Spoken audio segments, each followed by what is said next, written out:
Hi everyone, my name is Gordon and today I'm going to do something different. Commercial awareness, a term that most law students and aspiring lawyers are really worried about because you don't really know how to acquire this knowledge. People keep telling you to read Financial Times, to read The Economist, to listen to podcasts, etc. But who doesn't know that? But how can you actually relate it to the law firm itself and to understand law firm as a business? Law firm is just like a farmer in a market store selling fruits to customers. They need to make profits. So it's really important for you to know how a law firm operates, what are their strategies, who is their competitor, etc. So in this video, I'm going to show you some of the very interesting commercial news. At least I found them interesting. I mean, this video will be very helpful for you to distinguish between law firms and also to understand the legal market, which can help you to demonstrate your commercial awareness when asked about these kind of questions in an interview or in an application form. Okay, I'll jump right to my first commercial awareness news. So the first commercial news I'm gonna share with you is that last month, the international law firm Smith converts to an alternative business structure. Well, some of you may ask, what are you actually talking about? Well, so let's divide into different parts first. So first of all, what is an alternative business structure?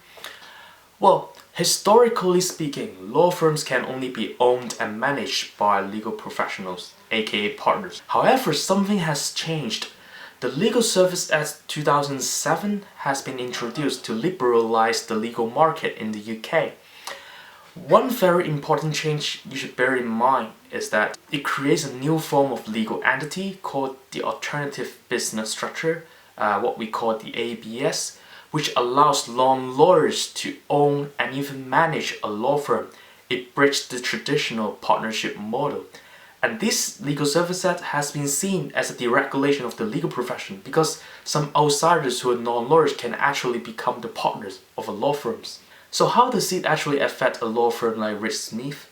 Well, there's some very obvious advantages of adopting such a model. When we look at nowadays, law firms have already been recruiting non-law students.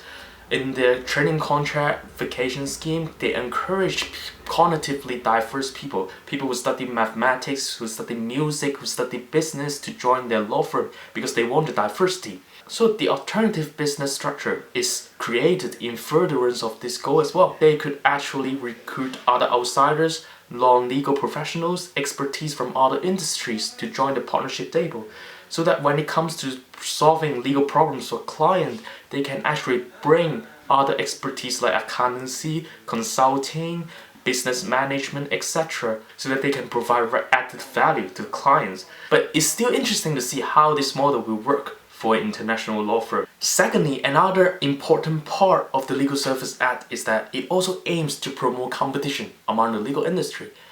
Well, one of the very important elements of the alternative business structure is that it actually allows non-legal organizations to provide legal services alongside with their professional services. It allows the possibility of multidisciplinary practice. After the passage of this act, there will be more organizations that are able to offer legal services so that there are more choices for customers. Law firms need to figure out more innovative approach to benefit the customers. Also, they may need to lower their price in order to compete with other cheaper legal service providers. So the ultimate beneficiary of this act will be the customers, those who need to use legal services. That's the main idea of the whole legislation as well. More interestingly, the legislation has been called the tax code law. Why is it called the tax code law? Well, firstly, nowadays buying legal services or using legal services is just like grocery shopping. As a consumer, you have so many options and choices. You can find a law firm to do it, you can find a big four accountancy firms, you can find other alternative legal service providers who give cheaper services, or you can even find any other organizations that have legal offerings. So it's very convenient for you to find legal services nowadays. It's just like buying some eggs in Tesco. And secondly, it's also interesting that there are literally supermarkets that offer legal services. For example, Co-op, which is famous for its supermarket businesses, actually secure an alternative business structure license and starts providing legal services nowadays as well. So it's interesting to see different organizations or businesses can also extend their services to legal offerings and they can actually compete with law firms. I mean, supermarket competing with law firms. I mean, isn't it interesting? I think it's really interesting personally. And more importantly, you need to pay attention to the big four accountancy firms. They will be a huge competitor for law firms in the future. Why? Well, when you look at those big four accountancy firms, they have been expanding into the legal industry in the past 2 decades. And with the Legal Service Act and the alternative business structure, they are allowed to legitimately do this kind of legal services in a large scale. EY, KPMG, PwC, they have secured the alternative business structure license in 2014, and also Deloitte has recently secured the alternative business structure license in 2018 as well. Those big four accountancy firms have multidisciplinary capacities as well. Alongside with the legal services, they provide auditing services, consulting, risk advisory, etc. Those services can provide added value to clients. So compared to traditional law firms, those big four accountancy firms can provide even more extensive one-stop shops for its clients who seek not only legal services but also business services. Well, what is a one-stop shop? Well, basically it's like when clients turn to you, they not only want someone to solve their legal problems, they want someone to solve their business problem as well. With big four accountancy firms, they may possibly solve those problems with the same company rather than looking for other companies solving other problems. That will be way more convenient for them to just do all this stuff within one firm or one company. Secondly, the big four accountancy firms also have international offices. That means they have a good brand and they can promote their business in a worldwide scale. So it would definitely become one of the biggest competitors for future law firms based on their international exposure and their multidisciplinary services. And one additional point I want to add is that some big four accountancy firms has also committed to legal technology. For example, in 2018, EY acquired Riverview, which is one of the UK-based alternative legal services providers providing legal technologies to clients. I will show you the link down below so that you can check it out on yourself. I wouldn't spend so much time on that. Well, I have been talking a lot about the alternative business structure adopted by Risk recently, and I think it's also good for me to actually mention some other general strategies adopted by law firms in order to satisfy their clients' needs and also to let you know how to distinguish one firm from another firm as well. So there are 2 specific law firm strategies I would like to mention here.